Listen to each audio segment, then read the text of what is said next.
نحمده ونصلي على رسوله الكريم اما بعد فاعوذ بالله من الشيطان الرجيم بسم الله الرحمن الرحيم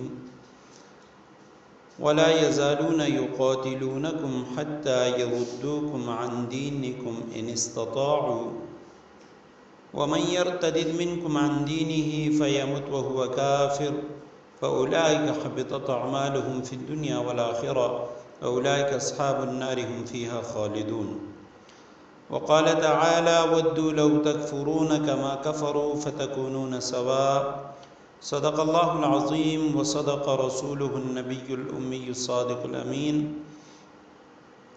اللهم صل على محمد النبي الأمي وعلى آله وأصحابه وبارك وسلم الحمدللہ ثم الحمدللہ اللہ سبحانہ و تعالیٰ کے فضل و کرم سے اور ہم سب کے شیخ حضرت مولانا زاہد محمود بٹ صاحب دامت برکاتہم العالیہ ان کے حکم ان کی توجہات کی بدولت آج سے الحمدللہ ہم اہل سنت والجماعت کے عقائد کے مذاکرے شروع کر رہے ہیں۔ عقیدہ و نظریہ کسی بھی مذہب کی وہ بنیاد اور اساس ہے جس پر وہ مذہب قائم ہے۔ اگر عقیدہ متزلزل اور مشکوک ہو جائے تو مذہب کی بنیادیں استوار نہیں رہتی۔ اسلامی تعلیمات میں بھی عقائد کی اہمیت وہ سب سے زیادہ مسلم ہے۔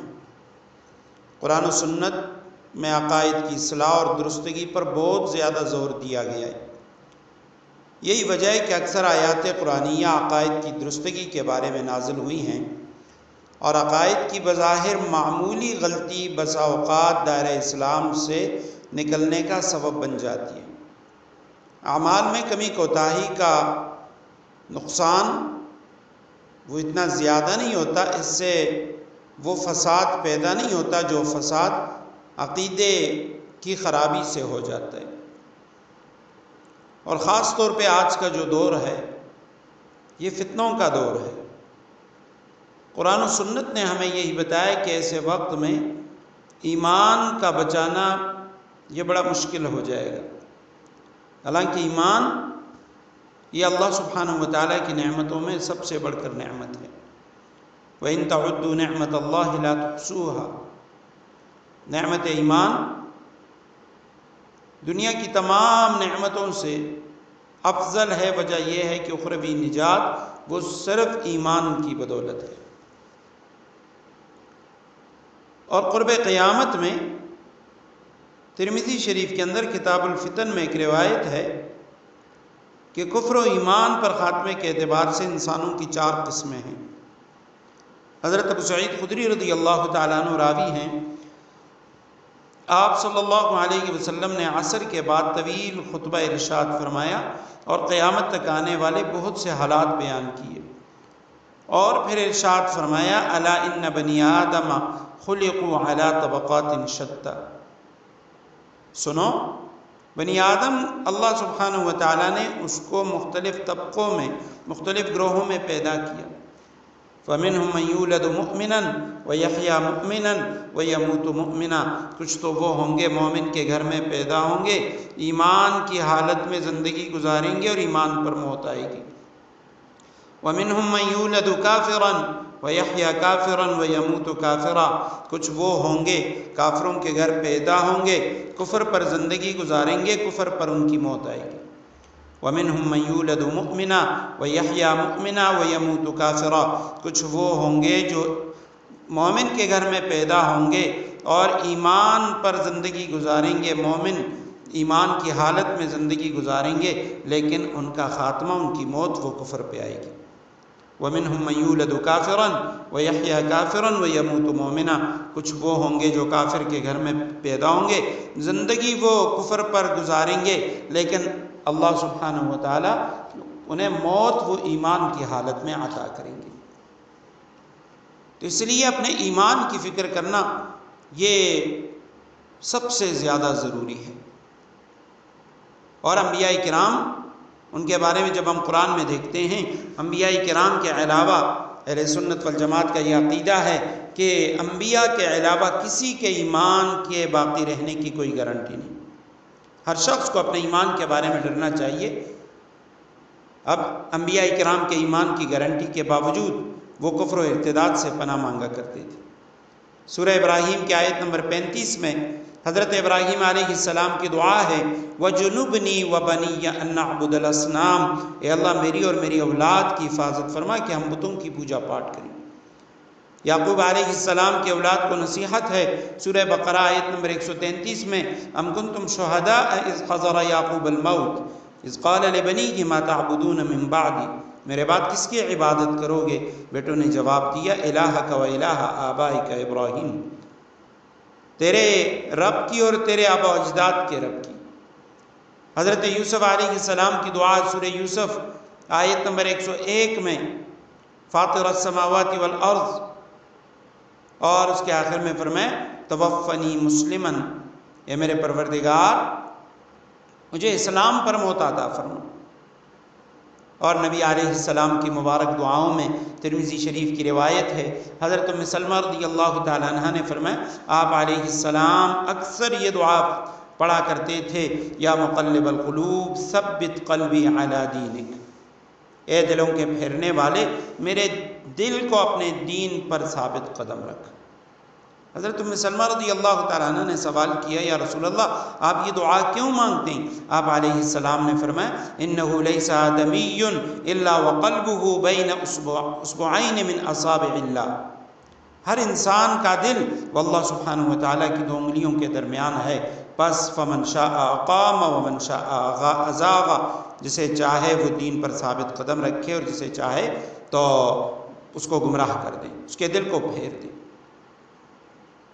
تو ایمان کی فکر صحابہ کرام میں سے حضرت ابن ابی ملیکہ رحمہ اللہ کی روایتیں فرماتے ہیں میں نے 30 صحابہ کرام کو دیکھا، سب اپنے کفر سے ڈرتے تھے کہ ہمارا خاتمہ کہیں کفر پر نہ ہو۔ حضرت تھانوی رحمہ اللہ کا فرمان کہ میں ہر وقت ہر مسلمان کو اپنے آپ سے حالاً اور کافروں کو معالاً بہتر مانتا ہوں۔ نبی علیہ السلام نے فرمایا بادروا بالاعمال فتنا کقطع اللیل المظلم، نیک اعمال اختیار کرو پہلے اس سے ایسے فتنے آ جائیں جیسے تاریک رات کی، شب دیجور کی فتنوں کی تاریکیوں سے زیادہ خطرناک فتنے ہوں۔ یصبح الرجل مؤمنا ویمسی کافرا، صبح ایک شخص مسلمان ہوگا، رات کو کافر ہوگا، اور رات کو مومن ہوگا، صبح کافر ہوگا۔ وہ دنیا کے چند ٹکوں کی خاطر اپنے دین کو بیچ دے گا۔ اس حدیث مبارکہ میں جو ہم نے پڑھا کہ رسول اللہ صلی اللہ علیہ وسلم نے فرمایا صبح کا مومن شام کو کافر ہوگا، شام کا مومن وہ صبح کو کافر ہوگا۔ وجہ یہ ہے، حضرات محدثین کرام نے لکھا کہ لوگوں کو علم تک نہیں ہوگا کہ میں نے کون سا عقیدہ اختیار کیا، کس عمل کی بنا پہ، کس گستاخی کی بنا پہ میں دین اسلام سے خارج ہو چکا ہوں۔ اب یہ جو ارتداد ہے دین سے پھر جانا، علماء نے لکھا اس کی 2 قسمیں ہیں۔ ایک تو یہ ہے کہ صاف طور پہ مذہب تبدیل کر لینا، خدا نخواستہ عیسائیت، یہودیت یا کوئی اور مذہب اختیار کر لینا، اور دوسری صورت یہ ہے کہ صاف طور پہ انکار نہ کرے لیکن اسلام کے قطعی اور ضروری حکم کا انکار کرے۔ مفتی محمد شفیع صاحب رحمہ اللہ نے جواہر الفقہ اس کی پہلی جلد صفحہ 130 پہ لکھا کہ اس دوسری قسم میں اکثر مسلمان غلطی میں مبتلا ہیں، انہیں علم تک نہیں ہوتا کہ بھئی میرا عقیدہ کیا ہے اللہ کے بارے میں، اللہ کے حبیب صلی اللہ علیہ وسلم کے بارے میں، جس کی وجہ سے وہ بعض اوقات دین سے نکل چکے ہوتے ہیں، اسلام سے خارج ہو چکے ہوتے ہیں۔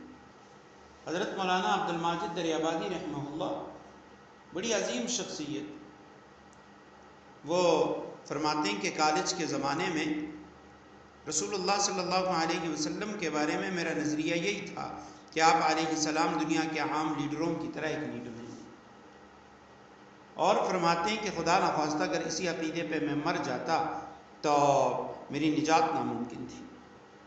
مجھے علم تک نہیں تھا کہ وہ اللہ کے رسول، اللہ کے حبیب، خاتم النبیین ہیں، بلکہ میرا باوجود اس کے پیدائشی مسلمان، لیکن میرا خیال یہ تھا کہ آپ علیہ السلام وہ عام دنیاوی لیڈروں کی طرح ایک لیڈر ہیں. تو اس لیے عقائد کا جاننا